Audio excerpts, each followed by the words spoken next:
My name is Martin Scott. I'm a research director at Analysis Mason. I've been working in telecoms, media and tech industry for 18 years, specializing fixed broadband and in future entertainment applications.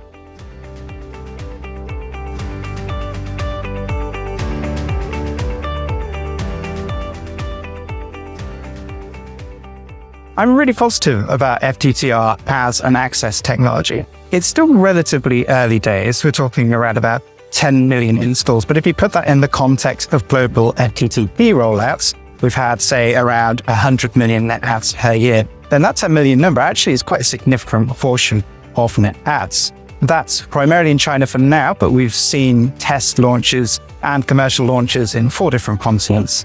And we expect uptake to grow quite significantly in the next 5 years. In terms of operators' main concerns for the rollout of FTTR at this point, I think they tend to focus on 2 specific areas. One is around the end-to-end value chain and its level of maturity and standardization. That standardization is coming at present. And then on the other side of that, there is the reality sense check of, well, when is this going to do? When are these future applications going to be real? Are we going to all be in the metaverse next year? Now, I think a healthy dose of cynicism can be balanced by evidence-based research saying actually things are moving faster than some people expect they are.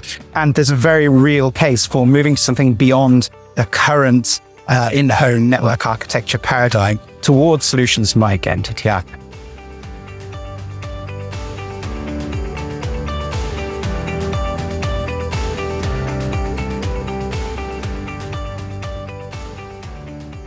Well, it's inevitable now, I think, that generative AI, now the genie is out of the bottle, cannot be put back into that bottle. I think fundamentally it is going to affect a wealth of applications and the way that consumers and everyone engages with technology. I think the impact of that on future applications is several-fold. First of all, I think it accelerates uptake of existing and new technologies. So generative AI makes asset and content creation so much more efficient. When we think about virtual spaces, avatars, the metaverse, should it come to reality, or equivalent virtual reality spaces, generative AI is fundamental to making that technology evolve more rapidly and make its uptake evolve more rapidly. It's also really important from the point of view of things like APIs. It becomes a lot easier to standardize and to make different services interact together using generative AI. In the context of the connected home, that makes the movement of solutions like Matter and so on accelerate as well, meaning that we're more likely to see a more rapid uptake of connected home devices more rapidly as a result of generative AI. Furthermore, looking out to the more distant future, thinking about how generative AI may make us more efficient in the workplace, eventually there is the hope this may lead to increased leisure time for the whole of humanity. Where is that leisure time spent? Potentially it's spent on digital entertainment. That digital entertainment is enabled by next generation access technologies.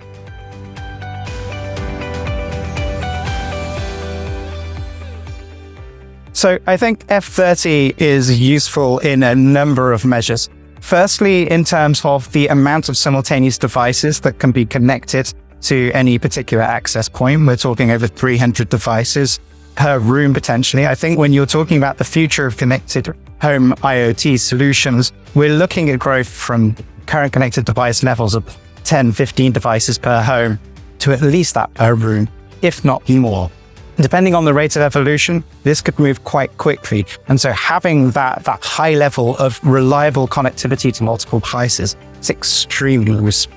Beyond that, I think that seamless roaming between rooms is particularly useful because that opens up new use cases for mixed reality applications. The Apple Vision Pro headset will launch in 2024, and mixed reality, so augmented reality with pass-through the real world, is a fundamental part of that technology. I think that not just being a sit down on your sofa or sit in your office chair experience, but something you can take from room to room, increases the potential use cases. And that's something that's enabled by F30 technology. Thirdly, I think that the passive parts of the infrastructure, the point and multi-point architecture within the home, there's lots of stuff there that will be future-proof for a number of years to come, potentially through to the 2050s.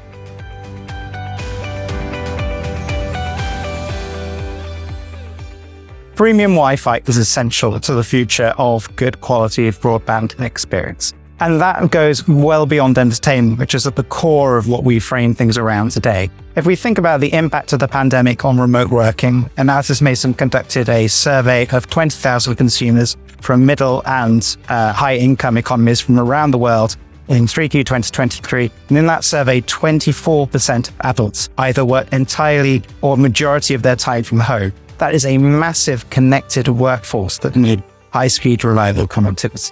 Thinking about the evolution in education and training, that has shifted from being primarily an in-person thing to still primarily being in-person. And there's a lot of hybrid delivery of course structures now at universities, higher education institutions, or even corporate training.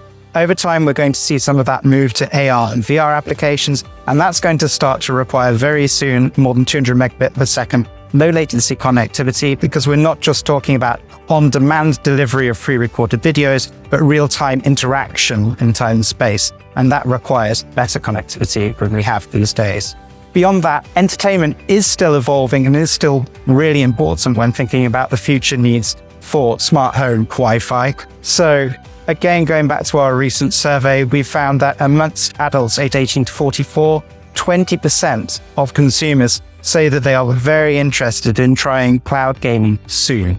If you look at what's happening with recent announcements from Samsung, from Netflix, and from other providers that are diversifying the audience for cloud gaming, that's potentially going to open the floodgates to cloud gaming becoming a mass market proposition. Again, that benefits from high speed throughput and low latency. Beyond that, AR/VR applications, which I've mentioned previously, our survey says that 15% of adults say that within the next 24 months, they would be actively interested in buying an AR/VR headset.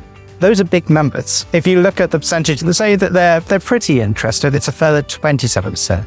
Now, not all of those will translate into headset sales in the next 2 years, but I think a decent proportion may very well, depending upon consumer interest, pie, and excitement generated by the activities of Apple, Meta, and others. So it's a really exciting time for the future of broadband connectivity and the applications that will drive demand for that next generation of broadband connectivity.